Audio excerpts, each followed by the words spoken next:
Welcome to the Curate Your Life podcast with Temetria, where we focus on curating the life you've been dreaming of, one goal at a time. So we're back to the self-care series, and I don't know if you noticed or not, but we had a little bit of a hiatus in the podcast in the last few weeks. And funny enough, it was after the episode on routines as a form of self-care.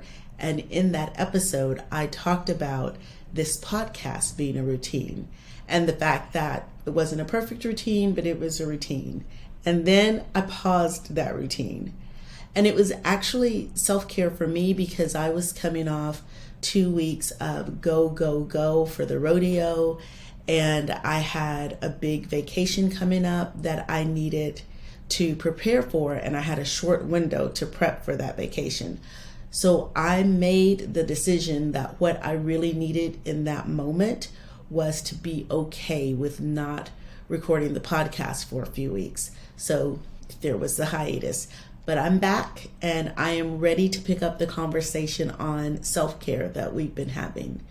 So what we've talked about so far is what self-care is not, and the fact that it's not mindlessly buffering or grabbing the easy thing like food, comfort food, or drinks or shopping to ease you or to comfort you or to care, quote unquote, for you.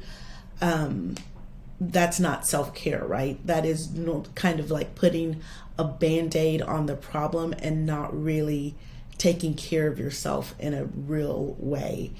And then we talked about what self-care is, how it's protecting your time and being mindful of your time and building in like transition time to a stressful day to give you just kind of that beat so you don't have to do the things like going to the pantry and just numbing out on the chips.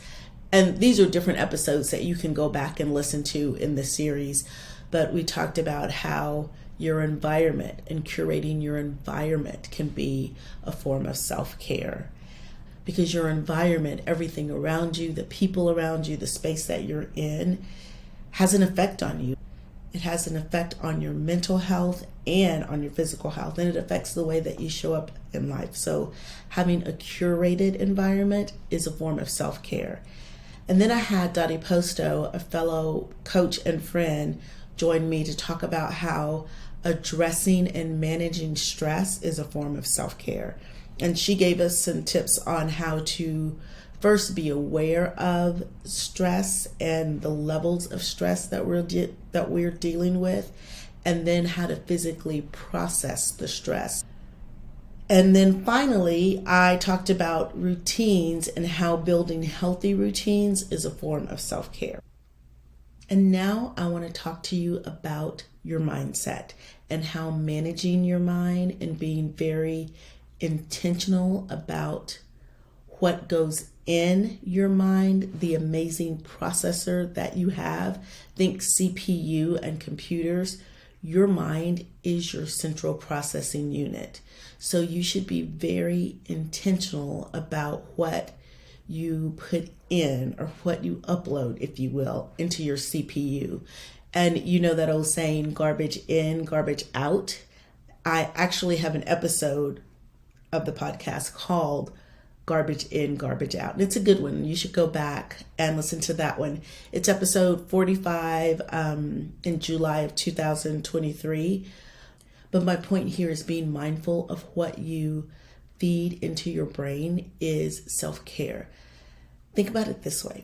If you had a Porsche 911, which is on my bucket list, by the way, you would put premium gas in it. You would make sure that the oils and the fluids, the transmission fluids and things like that were the right ones for that car.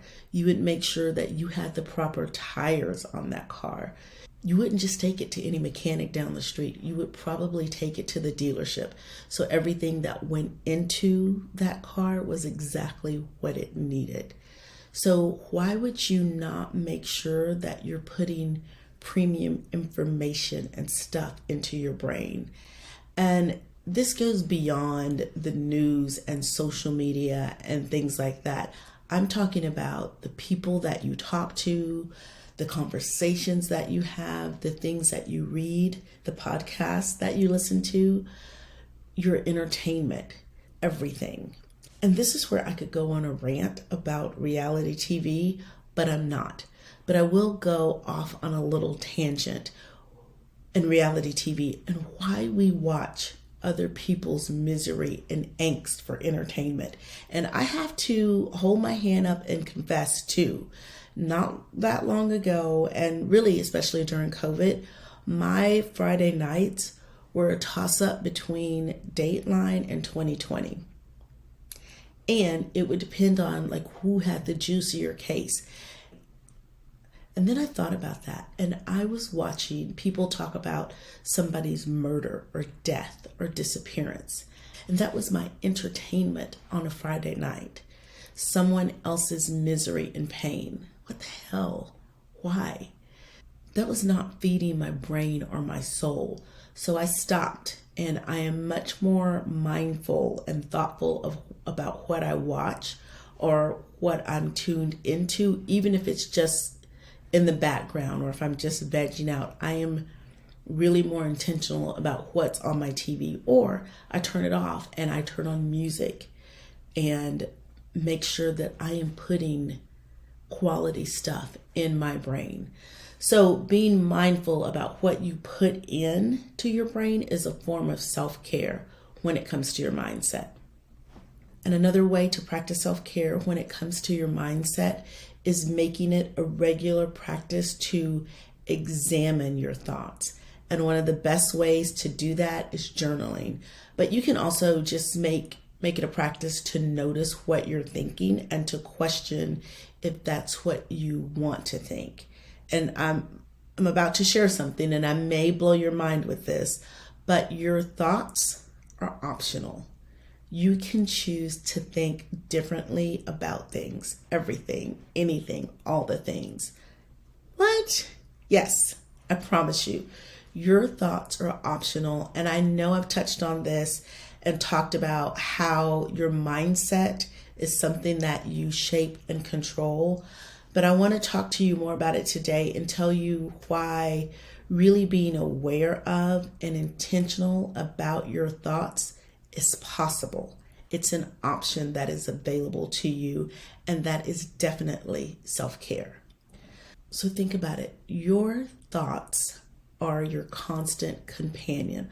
On average, people have 60,000 plus thoughts a day. And most of those thoughts are automatic and on repeat, and they lean toward the negative. The U.S. National Science Foundation reports that 80% of our thoughts are negative and 95% of our thoughts are on repeat. So with statistics like that, of course, managing our thoughts is self-care. So like I've said before, the way that I prefer and encourage my clients to do this is by journaling, to get it all out. It's the best way to get your thoughts out and to get some separation from them and examine them. And it amazes me still that I can get so much clarity from the space that comes from writing my thoughts down and then looking back at them.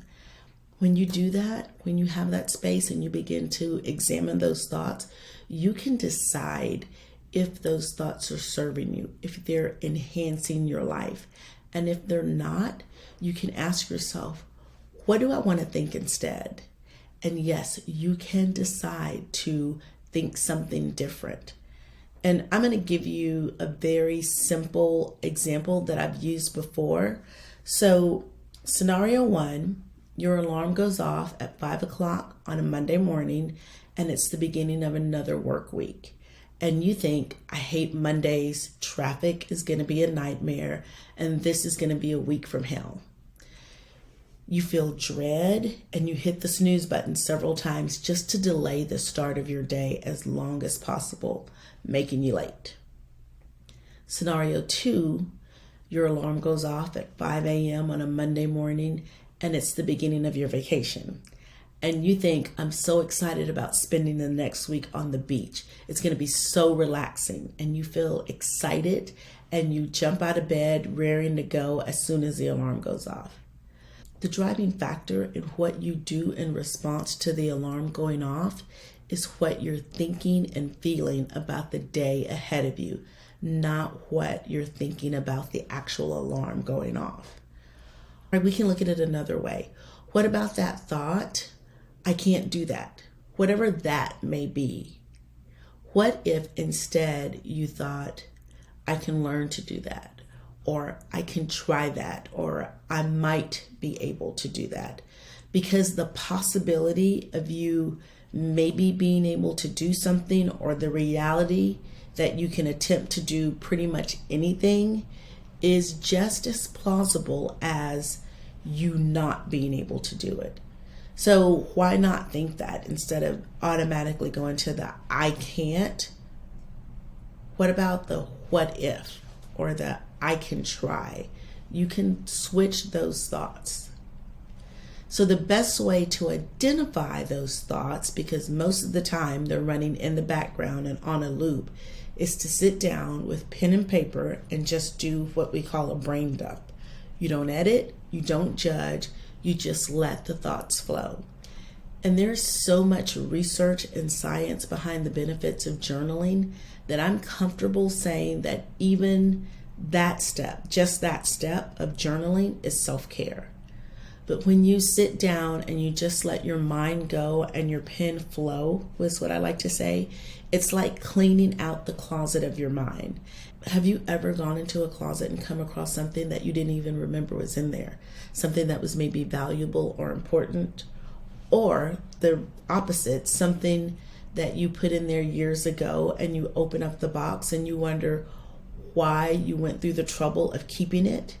Journaling is like that for the brain. It's getting all of that stuff out so you can decide what's valuable and what you want to keep and what's helping you versus what is junk, and you're going to look back and wonder why you ever kept that, and you don't want to waste that space, that valuable mental space, on that junk. So journaling is like cleaning out the closet of your brain.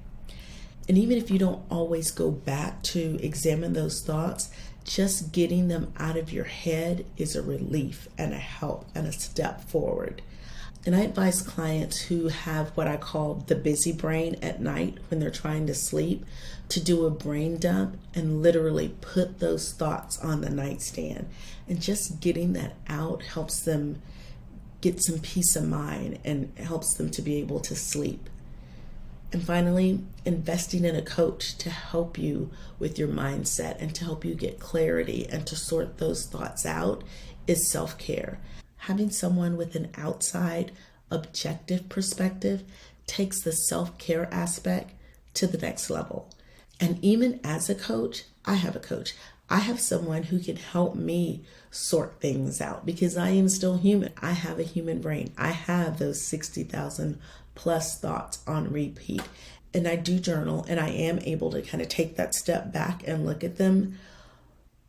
But I'm still me looking at those thoughts. And so having someone outside with a different perspective looking at those thoughts, it is amazing that even as a coach and knowing this, how much it helps to have a coach, somebody with an outside perspective. So I'm going to wrap up this series on self-care with this episode, but I am certain that it is something that we will revisit because self-care is not a special occasion thing. It's not even a quarterly thing that you can make an appointment for. Self-care, true self-care, is ongoing and it's necessary. So start with the question, what do I need? And listen to the answer without judgment, and then start developing a beautiful practice of caring for yourself. You will thank yourself later on, I promise. And if the self-care that you want is having a coach to help you take your life to the next level, schedule a call with me. Or if you want to join a group of like-minded women and continue the conversation, come over and join us in the Curate Your Life Facebook group.